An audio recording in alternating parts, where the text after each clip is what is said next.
पिछली वीडियो में आप लोगों को परागकोश के विकास से संबंधित जानकारी प्रदान कराई गई थी, जिसमें एक तरुण परागकोश के अंतस्थ काट काट करके उसकी संरचना और फिर उसके विकास की प्रक्रिया को क्रमागत अध्ययन में बताया गया था।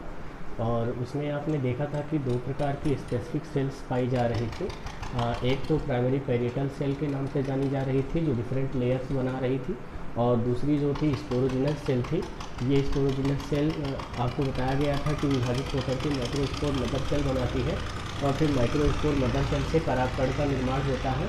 मतलब सूक्ष्म बीजाणु मात्र कोशिका पहले निर्मित होती है स्पोरोजिनस सेल से, और स्पोरोजिनस सेल से जैसे ही सूक्ष्म बीजाणु मात्र कोशिका निर्मित होती है, फिर सूक्ष्म बीजाणु मात्र कोशिका में अर्धसूत्री विभाजन की प्रक्रिया होती है। अर्धसूत्री विभाजन की प्रक्रिया के फलस्वरूप परागकण का निर्माण होता है। तो जो संरचना बताई गई थी उसमें परागकोश का निर्माण मतलब परागकोश का विकास बताया गया था मेनली। और साथ ही साथ अब यहाँ पर आज हम इस वीडियो में देखेंगे कि कैसे सूक्ष्म बीजाणु मात्र कोशिका से एक परागकण का विकास होता है। इसके बारे में हम आज की वीडियो में अध्ययन करेंगे। तो चलिए हेडिंग बना देते हैं। सूक्ष्म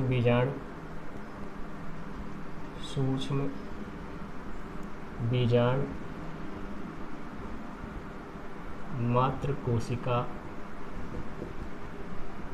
सूक्ष्म बीजाणु मात्र कोशिका से परागकण का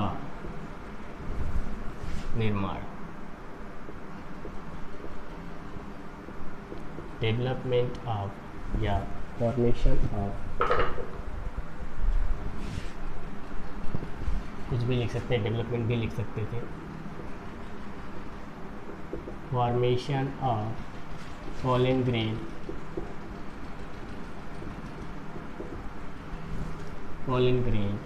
from microspore mother cell। इस हेडिंग के अंतर्गत हम इसकी पूरी प्रक्रिया को यहाँ पर जानेंगे। तो चलिए, हेडिंग तो आप देख ही लिए हैं। इसको मिटा करके एक फिगर हम बना करके आपको यहाँ पर दिखाते हैं कि कैसे क्या होता है माइक्रोस्पोर मदर सेल में।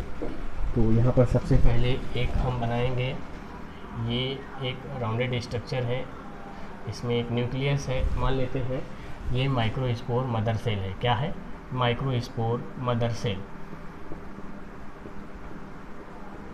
माइक्रोस्पोर मदर सेल, और ये किससे बनी है? स्पोरोजिनस सेल से, जो कि इसके पहले वाली वीडियो में आपको बताया गया था। और यहाँ पर ये कैसा होता है? 2n वाला, मतलब इसमें जो केंद्रक होता है वो 2n डिप्लॉइड होता है। जो गुणसूत्र पाए जाते हैं वो हमेशा जोड़े में पाए जाएंगे और द्विगुणित होते हैं। तो इस तरह से आगे चलेंगे। अब इसमें होगा क्या? इसमें मेयोसिस की प्रक्रिया चलेगी। मेयोसिस माने अर्धसूत्री विभाजन, और अर्धसूत्री विभाजन है तो आप जानते हैं कि 2 स्टेप में होता है।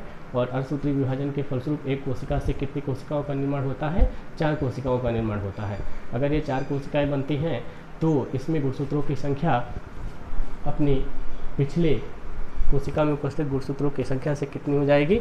आधी हो जाएगी। कहने का मतलब मात्र कोशिका में उपस्थित गुणसूत्रों की संख्या से आगे आने वाली कोशिकाओं में गुणसूत्रों की संख्या क्या हो जाएगी? आधी हो जाएगी। तो यहाँ पर अब यहाँ पर 4 सेल बनेंगे, तो मिला करके यहाँ पर 4 सेल्स का फॉर्मेशन होगा, जो कि आपस में पहले जुड़े रहेंगे। पहले तो ये सभी सेल्स आपस में जुड़े रहेंगे, और ये जो सेल्स होंगे इसमें नंबर ऑफ क्रोमोसोम्स या गुणसूत्र कितने होंगे? n होंगे। कहने का मतलब ये हैप्लॉइड है। और फिर बाद में ये सभी क्या हो जाएंगे? ये सभी एक दूसरे से अलग हो करके पॉलन ग्रेन का निर्माण करेंगे। पॉलन ग्रेन ये भी है लेकिन एक साथ जुड़ा है, और ये सभी क्या होता है? अलग हो जाते हैं। तो कहने का मतलब सूक्ष्म बीजाणु मात्र कोशिका में अर्धसूत्री विभाजन की क्रिया के फलस्वरूप 4 कोशिकाओं का निर्माण होता है।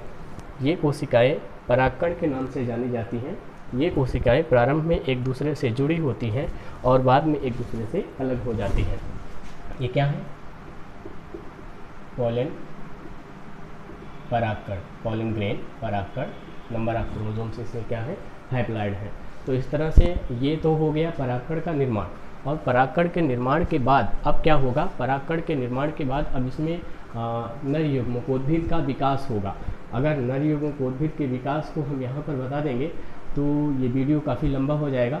फिलहाल अभी आप सिर्फ इतना ही इस वीडियो में जानिए कि कैसे यहाँ पर पॉलिन ग्रेन बना और उसमें क्या हुआ, और नर युग्मकोद्भिद के विकास की प्रक्रिया को हम इसके नेक्स्ट वीडियो में बता देंगे। तब तक के लिए ये छोटा वीडियो तो ज़रूर है, लेकिन आज के लिए सिर्फ इतना ही रहने दीजिए, वीडियो लंबा हो जाएगा, अपलोड करने में दिक्कत होती है। आप इतना नोट कर लीजिए, नोट्स तो आप बना ही लेंगे। नेक्स्ट वीडियो में हम आएंगे तो नर युग्मकोद्भिद के विकास की प्रक्रिया को अध्ययन कराएंगे।